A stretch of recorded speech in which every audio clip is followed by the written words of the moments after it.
Welcome to FRC Media News for Thursday, June 9th, 2016. I'm Keith Tebow. On this week's show, school committee member Paul Coogan gives us his view on the final committee approval of the school department budget. We also give you updates about a microloan program for small business development in Fall River. And we also get you updated on the latest with the King Philip Mill Complex project. But first, let's start out as we do each week by bringing in this week via the telephone line, Will Richmond, the digital city news editor at the Herald News. Hey, Will, how are you? I'm good, Keith. How are you doing? Good. Let's start off, unfortunately, on a sad note. It's been a while, but last Friday, the tragic traffic accident which claimed the life of Hannah Raposo. Ms. Raposo on her way to the Durfee High School prom. Lost control of her vehicle, ejected, and lost her life. And for those of you who don't know about the story, it was well publicized locally in the news late last week and early this week. Ms. Raposo, the granddaughter of former Fall River City Councilor Mike Mioza. And it really was a tragic story, as all fatal traffic accidents are, Will. But I guess when it's tied into prom, and unfortunately you hear these types of incidents happen way too much in terms of fatalities on prom night, it really brought it closer to home for most people, didn't it? Yeah, this is really a time of year that many families are celebrating between proms, and graduations, and those type of events. So for this to happen to a young girl who had just recently been honored by the Boys and Girls Club as their Youth of the Year, it's really unfortunate situation, and kind of puts a little bit of a damper over the season. Yeah, and the Durfee High School graduation is, I believe, this Sunday at Durfee. So again, another added disappointment to what, as you said, is normally a joyous time of the year for students at their proms and at high school graduations and college graduations. So again, we'd like to extend our condolences to the family as well, as they're still dealing with this tragedy. All right, back to city government. And this time of the year, we've talked a lot about budgets. Budgets are back in the news again for another week. The school committee this week met in special session Tuesday evening to make amendments to their spending plan and to finalize a budget of $137 million. It was, again, less than what they originally asked for, but in line where they really didn't have to make any substantial cuts in terms of personnel in the city. And talk about how that came out, Will, in terms of the school department negotiating with Mayor Jaziel Correa on this spending plan. Yeah, well, it appears that negotiations between the mayor's office and school administrators were taking place up until Friday, when they reached the agreement to increase the allocations to the school department. This amount will still result in some layoffs, so it appears hopeful that some of those people that may get laid off will be able to fill in some other positions that were vacant. So at this point, there will still be some programs cut. It appears the Gateway to College program with BCC will not be continued. Some schools that were doing extended learning time will be cutting back on their time a little bit. And then they did cut some stuff around the edges as well to try to trim up the budget and reduce the impact on personnel and move forward from there. So what looked like it could have been a very sort of catastrophic situation with layoffs seems to have been decreased at least somewhat. Right. So it's still not the ideal situation for the school department, what their initial wish list was in terms of budget for FY 2017, but also, as you said, not as bad as it could have been. Getting back to the city side, the City Council will begin holding hearings on the city's FY 17 budget next week. And you had the opportunity, or the Herald News had the opportunity, to sit down with Mayor Correa last week to delve more deeply into the 2017 spending plan. And one of the items which was reported in the paper earlier today was the fact that during the mayoral campaign last year, Mayor Correa, then candidate Correa, had mentioned that he was going to not take his full salary for this current fiscal year and donate that money toward the purchase of a police cruiser. Well, in the spending plan that's going to begin July 1st, the mayor is, in effect, taking his full salary, and there's been questions about what was actually saved from the mayor's salary in this 6-month period. So talk a little bit about that, and how was it easily picked out by the Herald News by looking at the budget that, hey, the mayor's getting his full dole here? Yeah, well, certainly within the budget itself, the documentation shows a full salary for the mayor. Right. There was no indication he was returning some of it for purposes related to pensions and that kind of thing. The mayor is still required to take the full salary. Correct. And then give back whatever they say they will return it. Sure.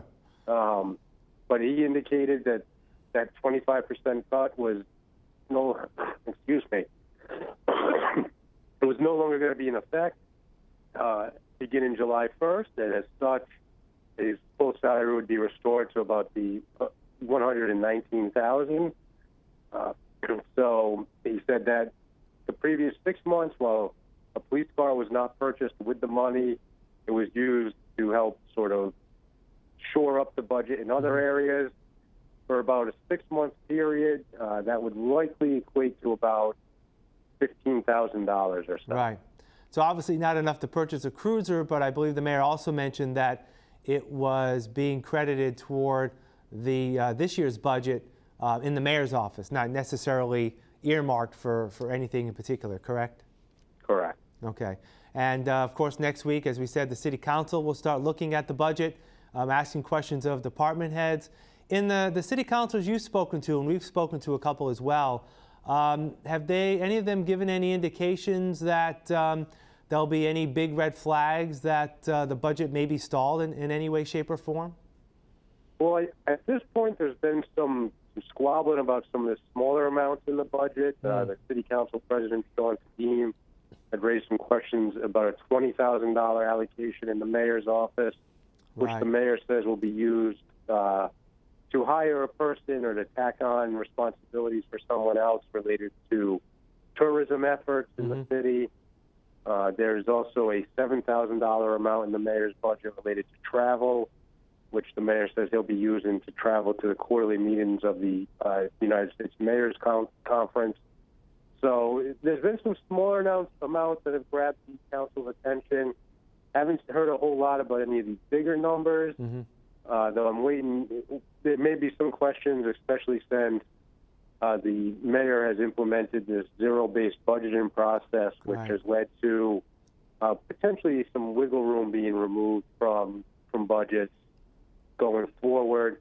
So that's probably a topic that will come up as well during the council hearing. All right, I'm sure we'll have more on that when we talk next week. All right, Will, what's up on tap at the Herald News over the next few days and into the weekend? Well, certainly we continue with graduation season, so we'll have full coverage of Durfee's graduation on Sunday. And also coming up this weekend, we've got an interesting look and some interviews with members of the Fall River branch of Gamblers Anonymous. They recently celebrated their 40th anniversary last month, and they sat down. Some of the members sat down and talked with us about what it's like to be in the group and the sort of growing gambling temptation in the area with casinos coming online, Yeah. and the expansion of scratch tickets, lottery tickets, and all those kinds of games. Right. So, okay, very good. So check out the Herald News over the weekend. All right, Will Richmond, thanks for joining us. We'll talk again next week. All right, thanks, Steve. We'll have more FRC Media News right after this. Here are some positions on the newest hot job list for the week of June 6th through the 12th. Rehabilitation Therapy Assistant, job number 774-1575. Breakfast Lunch Cook, job number 741-1001. Program Manager, job number 741-1373. Behavior Consultant, job number 742-6748. IT Systems Administrator, job number 742-2343. Building Engineer, job number 741-7027. For more information, visit frcmedianews.org or call the Fall River Career Center at 508-730-5000. Welcome back. As already discussed with Herald News digital editor Will Richmond, the school committee voted this week to approve a $137 million budget for the new fiscal year, which begins on July 1st. Donna Mata sat down with school committee member Paul Coogan this week, who gave the thumbs up to the budget because he believes it was fairly negotiated with Mayor Correa. But despite his yes vote, Coogan still has some immediate concerns. My main concern, last week I got the news one day that we lost 6 teachers. They took jobs, and almost all young, up-and-coming teachers that you want to build your district around. With that being said, we ended up having another meeting with the mayor and his financial team and putting back, this must be done now. So you can't bleed 5 or 6 teachers a day in a district like this. You need stability in these schools. We have 5 or 6 principals openings. We have a new superintendent coming, and the teachers are the first face the students see when they come in generally. They know them. We want stability in the schools. We want strong teachers in the schools. And I think we had to do something quickly to stop the flow. Is net school spending met? Yes, net school spending is met. So it's not 5% below? No. It's met. Met Oh, next so year. the mayor said he would do that? Yes, he did. Absolutely, he did. They worked hard on this again. His financial team, it was very much a give and take, and we're looking for money here, we're looking for money there, and that's why a lot of those numbers are small. But it came to what we needed to get done to keep things going. Now, what's your feeling about it? Are you okay with it? You voted yes. Yeah, I voted yes, as the majority of the committee did. I think everybody knows, whenever you have cuts like this, you always have something you say, gee, I don't want to do that, or gee, but in a give and take, in a large budget like this, you have to go along to try to do what's best for the kids. Those teachers and those programs that did get cut, I talked to Joe Martins last night about having another finance committee meeting next week. Go right back to work looking for additional funds to try to bring some of those people back. I was told by the superintendent that almost of the 22 teachers that were cut, 4 or 5 were open positions, I believe, and those others, because of the teachers we're losing, should have a position. We had 3, 4, 5 administrative cuts. I asked her last night, are those people going to have a crack at a position? I believe they are, but these are things that we're phasing out. Now, the health insurance, can you just explain that? Okay, to the best of my ability, the health insurance and school department jumped this year.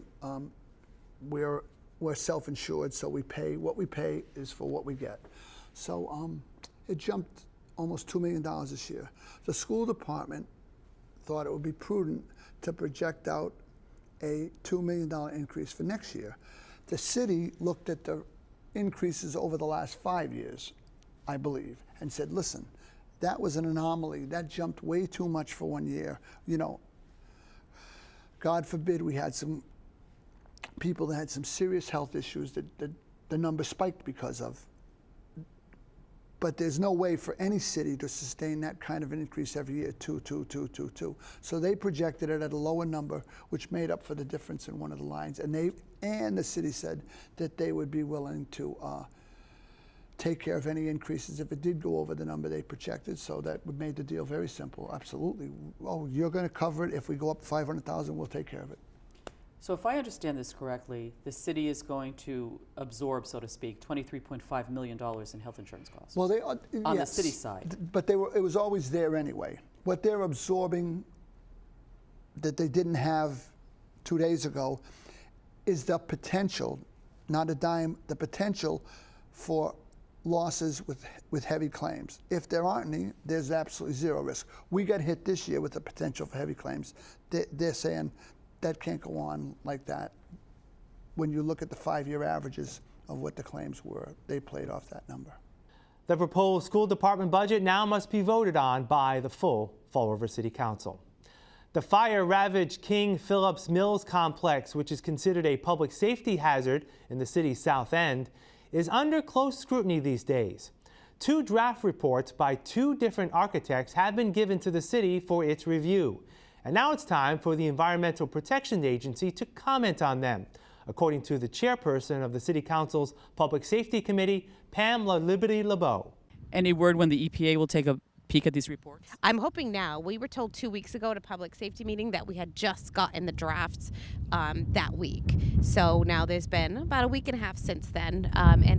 Kathy Anna Viveris had said that she also had a meeting coming up with them, so she was going to be kind of pushing this along. So are you pleased with the timeline so far? I am. This is the first administration I think that's really pushed for something to happen. I give them credit for that. And the neighborhood association, South End Neighborhood Association, has been great in really keeping this on the forefront of their minds. Donna also asked the councilor the progress to date. Like to see happen here. Obviously, the building's abandoned, and it is definitely a public safety hazard. It absolutely is, but the neighbors have been very vocal, and I think it should really reflect what this neighborhood wants. So, to credit the administration, they've been on this since January when Mayor Correa took office. They were at the South End Neighborhood Association meeting along with myself back in January. They gave themselves a self-imposed 6-month timeline, which we're at now. And to their credit, they put in for the demolition permit because with a historical property that takes time. And then they've put in for these, or they know that these studies have been happening, so it's running along in conjunction with these things happening. But the mayor has said that it's going to be up to the neighborhood what they'd like to see. Obviously, we need to put something back on the tax rolls. We'd like to have some open access to Cook Pond, use for the water. And the neighborhood has been very vocal that they don't want to see this filled with apartments or housing of any type. Councilor LaLiberty-LeBeau goes on to explain that South End residents do not want to see 400 residential units because such a complex would disrupt the currently quiet neighborhood atmosphere. Fall River Office of Economic Development Executive Director Ken Fiola works with the Small Business Association to ensure that small businesses can acquire loans to ensure their success. Mike Mata serves as FROED's Microloan Technical Assistant Specialist. He spoke with FRC Media News reporter Lucy Cabral to first give a history on how small businesses were treated in the past. And so just to give you a little history, the Small Business Administration realizes that small businesses have difficulty in getting credit and getting loans. Typically, a bank doesn't want to loan to a business unless they've existed for 3 to 5 years and have been successful for 3 to 5 years. If there's been any credit issues, or if there's been a bankruptcy, or if they don't have high income, most banks won't loan to a business like that. So the SBA said, you know what, we need to increase the availability of credit to small businesses. And unfortunately, small businesses typically will use credit cards as financing, and as you know, the interest rate on credit cards is phenomenally high. Yes, it is. Many times they'll use home equity loans, to borrow from friends, or all kinds of different ways to do it. But SBA said, you know what, these businesses should have the ability to borrow from a lender. So what they did was they created small lending offices. Fall River Office of Economic Development is the one for the city, to administer this money and lend it out directly to the businesses. So microloan is $50,000 or less, and the terms are typically fairly short. There's 6 years, some people do 5 years, but the interest rates are really good. So usually you'll see an interest rate under 8%. And if the business owners had credit issues, if they've had bankruptcies, if they've been turned down by a bank, not an issue. Cabral also asked Mata about the number and types of businesses that can use a financial helping hand. Are there a number of small businesses in Fall River? There are. As a matter of fact, Fall River is typical, as most cities and towns in the country, where small businesses actually are the majority of employers. Sorry. So we do have some really big employers in the city. But you find that, you know, as you drive down the street, you see all these little different stores and shops and so forth, and each one of them has 3 or 4 or 5 or so employees. And if you add all that up, it's a really big number. It sure is. Yeah. I grew up in Tiverton, right next door to Fall River, but I know a number of families in the community here in Fall River that have opened up their own fruit stands and little convenience stores, and of course they have the lottery and everything in there. How do most of them stay alive? You would wonder how that even happens, right? Exactly. Well, interesting, because when you think of small businesses, you just did what many people do, and that is you think of, you know, convenience stores and that sort of thing. Right. But there are actually some really high-tech small businesses in the city. There are actually some companies in the city that manufacture machined parts that are not available anywhere else in the world except this one little company in Fall River.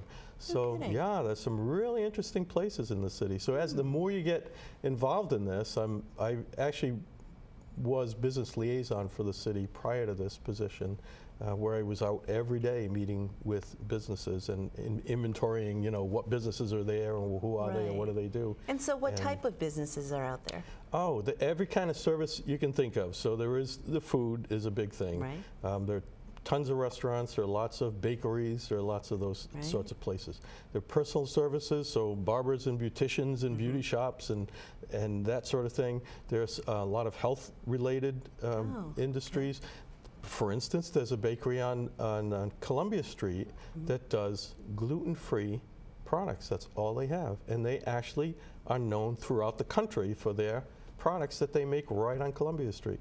For more information about the micro-loan program, interested parties can call Mike Mata at 508-324-2620 or email at m.mata@froed.org. We'll have more FRC Media News coming up right after this.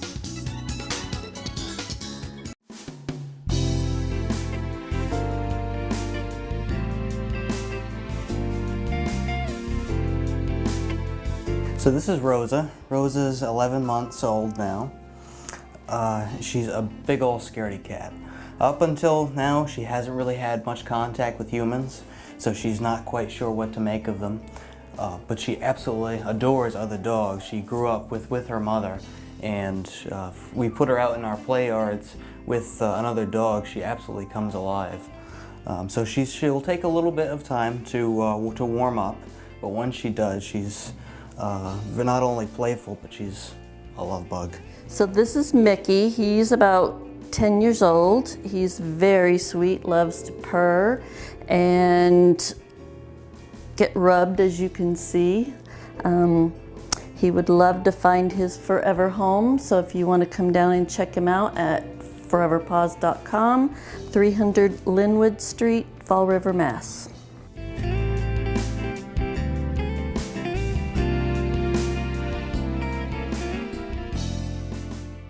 Flag Day will be observed nationally and locally on June 14th. Donna Mata spoke with Fall River's veteran agent Ray Haig, who gives us the details on proper flag etiquette. Yes, we put out this brochure based on flag etiquette in case any groups or individuals would like to know about the different protocol for displaying a flag. Anything to do with flags is in this handout. And we put this handout out so our department heads and different departments in the city of Fall River will know exactly how to handle a flag, especially when it's time to retire a flag. It's just as important to retire it properly as it is to fly it properly. Although there are no federal or state laws dictating what to do with a flag based on our Constitution, that's one of the nice things about it, we do have a lot of rules that have been adopted that should be voluntarily followed. And you can get one of these here at my office, at the mayor's office, and anyone interested in how to properly treat a flag for Flag Day, please come and get one.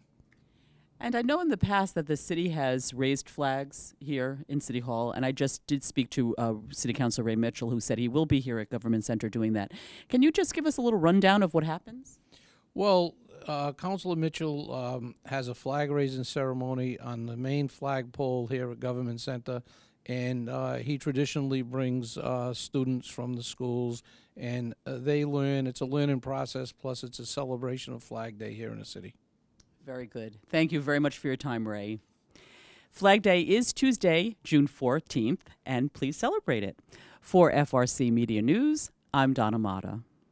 And finally, a group of bikers in Fall River are volunteering their time to hold the first annual Wheels for Paws event this Sunday, June 12th at the Liberal Club. The purpose is to raise money to keep the nonprofit Faxon Animal Rescue League up and running.